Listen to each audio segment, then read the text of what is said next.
বন্ধুসকল আজি আপোনালোকক দেখাবলৈ গৈ আছো এনেকুৱা এটা গছৰ পাত যি গছৰ পাতৰ আছে আপোনাৰ বহুতো ঔষধি গুণাগুণ গতিকে আপোনালোকে ভিডিওটো স্কিপ নকৰাকৈ চাই থাকক আপোনালোক লৈ গৈ আছো এনেকুৱা পাত এটাৰ লগত চিনাকি কৰাই দিবলৈ ভিডিওটো সম্পূৰ্ণকৈ চাব এয়া দেখা পাইছে এই গছবিধ হৈছে দুপৰটেঙা বা পাতে গজা পাত ইয়াক দুপৰটেঙা বুলি কোৱা হয় কিয়নো ই দুপৰীয়া সময়ত বেছি টেঙা হৈ পৰে আৰু পাতে গজা উদ্ভিদ বুলি হেকাৰণে কোৱা হয় যদি ইয়াৰ পাত আপুনি হেমেকা ৰদ নপৰা ঠাইত থৈ দিয়ে তেনেহলে কিছুদিন পিছত চাব এই পাতৰ পৰা নতুন গছ এটা ওলাইছে নতুন পাত গজিব হেকাৰণে ইয়াক পাতে গজা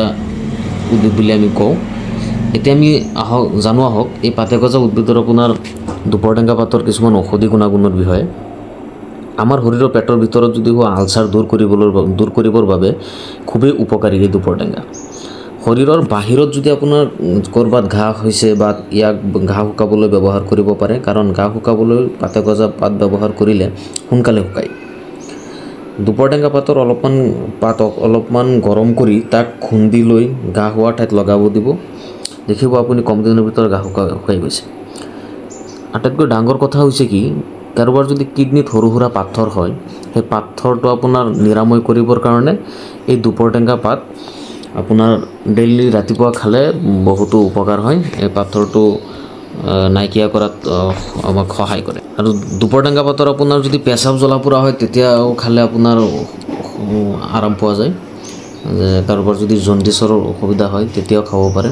আৰু খোৱাৰ নিয়মটো হৈছে এই পাতটো আপোনাৰ আপুনি গ্ৰাইণ্ডাৰ মেচিনত ঘুৰি খাব পাৰিব নহলে যদি গ্ৰাইণ্ডাৰ মেচিনত যদি অসুবিধা হয় তেতিয়া এই পাতবোৰ গছৰ পৰা দুটা তিনটা ছিঙি আপুনি সুবাইও খাব পাৰে এনেকৈ সুবাই যদি খায় তথাপিও হ'ব দুটা তিনটা পাত আপোনাৰ লৈ পেলাই এনেকৈ সুবাই একেবাৰে পিহি খাব পাৰে চাওকচোন মই খাই আছো এনেকৈ সুবাই খালে মানে কম সময়ৰ ভিতৰত খাব পাৰে